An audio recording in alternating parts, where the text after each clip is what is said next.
Good morning, guys. It is Jonathan with One Big Impact. So, first of all, if you're new here, go check us out on Facebook. Our group is called Healthy Living for Healthy Life, and also on Instagram, at One Big Impact. So, I wanted to talk about something that I think a lot of people struggle with or maybe don't really understand when they're dieting. The biggest possible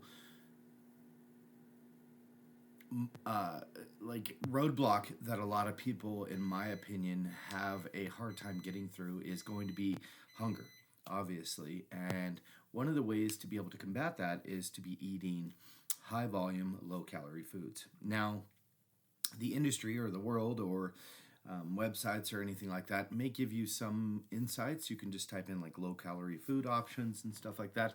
But I guess in the big scheme of things, the first thing that you want to remember is foods that are in their natural state, if that makes sense. So you have cherries and then you have maraschino cherries. Obviously, we know which one's going to be better for you. You have peaches and then you have peaches in syrup. Obviously, regular peaches are going to be better. You have apples and then you have caramel apples, and obviously apples are going to be a better version. You have fish and then you have fish fry on Friday night at the local little bar and pub down the street. Obviously, fish in itself, like grilled fish, is going to be a better option. So trying to remember to keep the item in its original state is probably going to be a hell of a lot better. Spices and seasonings aren't that big a deal.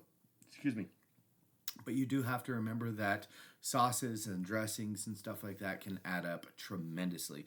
You would probably be better off, a lot of the times eating its bad state rather than like a can of peaches is like 60 or 100 calories. Maybe a peach is like 40 or 50 calories or something like that.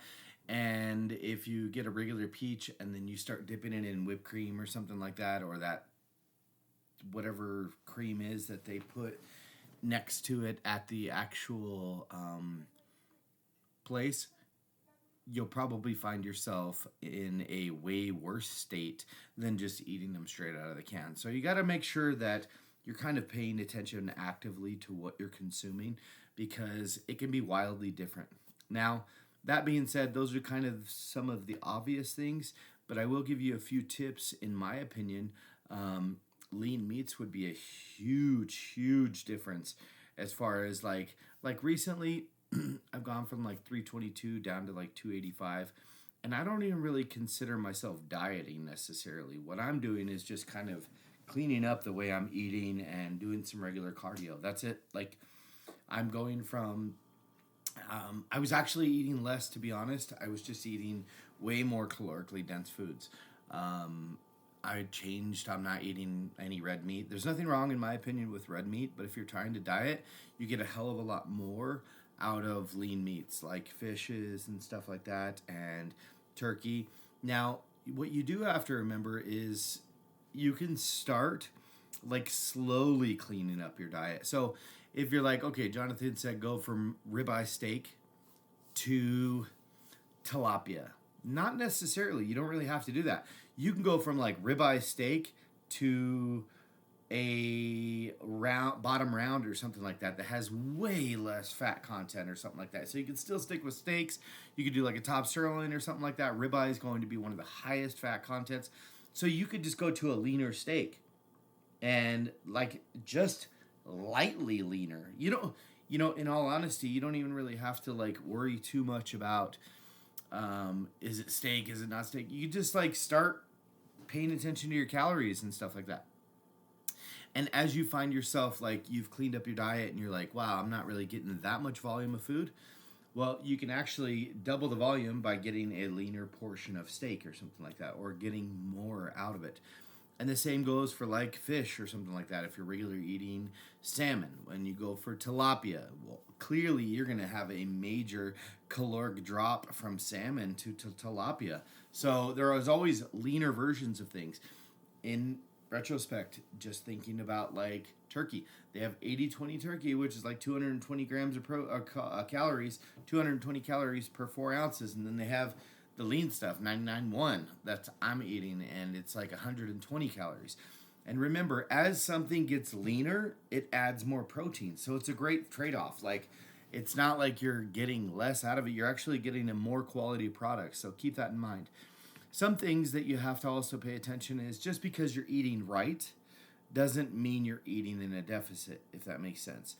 So, like some of these Mayo clinics and stuff like that will tell you go for like beans and soups and potatoes and things like that. And potatoes, like for 100 grams, it's like 330 calories. So, it's really easy to go into a surplus. But if you grab the same size in cucumbers, put some salt and tahini or something like that on them, it's 15 calories.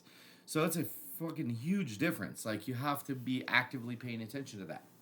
And you could grab something like kiwi, and if you did 2 cups of kiwi, it might be a couple hundred calories. But if you did like 2 cups of blueberries, it might be like 40 calories. So you have to like pay attention to kind of what you're consuming. Just because it's thought to be like healthy or whatever doesn't necessarily mean it is.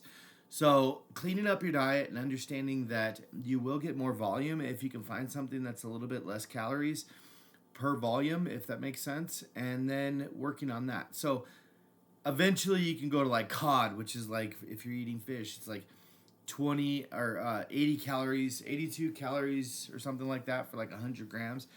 And or you could go to lean turkey or something like that, lean chicken if you started out at ribeye or something like that. And if you started out potatoes, you could eventually go to like zucchini or squash or something like that. So understand that you don't have to suffer. It's just actively taking a mental approach at what the fuck you're doing. Like, it's not really that big a deal, but it is. Like, but you have to understand that things that have like lots of fiber or lots of protein or lots of fats will help you stay fuller, faster, longer, and really keep you more sustainable. I hope that information helps you. If you have any questions, please feel free to ask. Like I said before, go join us on Facebook. Our group is called Healthy Living for Healthy Life, and also on Instagram at One Big Impact. Post below what your favorite low calorie, high volume food is, because personally, I'm looking for more options as well. Thanks for helping me out. Bye.